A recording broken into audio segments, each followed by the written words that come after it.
Hotspot open ചെയ്യാൻ പോവുകയാണ്. നമുക്കറിയാം ഇത് നമ്മൾ ഇങ്ങനെ ക്ലിക്ക് ചെയ്യുന്ന സമയത്ത് ഇത് ഓൺ ചെയ്ത് കൊടുക്കാം. നമുക്ക് കൂട്ടുകാർക്ക് ഇത് നെറ്റ് ഷെയർ ചെയ്ത് കൊടുക്കാം. ഇതിൽ ലോങ് പ്രസ് ചെയ്ത് കഴിഞ്ഞാൽ ഇതിന്റെ ഓപ്ഷൻ കാണാൻ സാധിക്കും കേട്ടോ. നമുക്ക് ഹോട്ട്സ്പോട്ട് സെറ്റിംഗ്സിൽ താഴെയായിട്ട് കണക്ഷൻ മാനേജ്മെന്റ് എന്ന ഒരു ഓപ്ഷൻ കാണാൻ സാധിക്കും. നമ്മൾ അതൊന്ന് ക്ലിക്ക് ചെയ്യുക. ഇതിൽ നമുക്ക് ഡിവൈസ് കണക്ഷൻ ലിമിറ്റ് എന്ന് പറയുന്ന ഒരു ഓപ്ഷൻ കാണാൻ സാധിക്കും. ഇത് നമ്മൾ ക്ലിക്ക് ചെയ്ത് കഴിഞ്ഞാൽ നമുക്കിവിടെ കാണാൻ സാധിക്കും. ഇതിൽ 10 വരെയുള്ള സംഖ്യ നമുക്ക് കൊടുക്കാം. ഇതെന്ന് വെച്ച് കഴിഞ്ഞാൽ 10 ഫോണിൽ നമുക്ക് കണക്ട് ചെയ്യാം എന്നുള്ളതാണ് ഇതിൽ കൊടുത്തിട്ടുള്ളത്.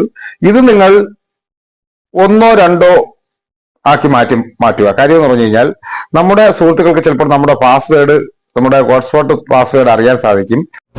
നമ്മൾ നെറ്റ് ഷെയർ ചെയ്യുന്ന 2 സുഹൃത്തുക്കൾക്കാണെന്നുണ്ടെങ്കിൽ 2 പേർക്ക് മാത്രമേ നെറ്റ് കിട്ടുള്ളൂ.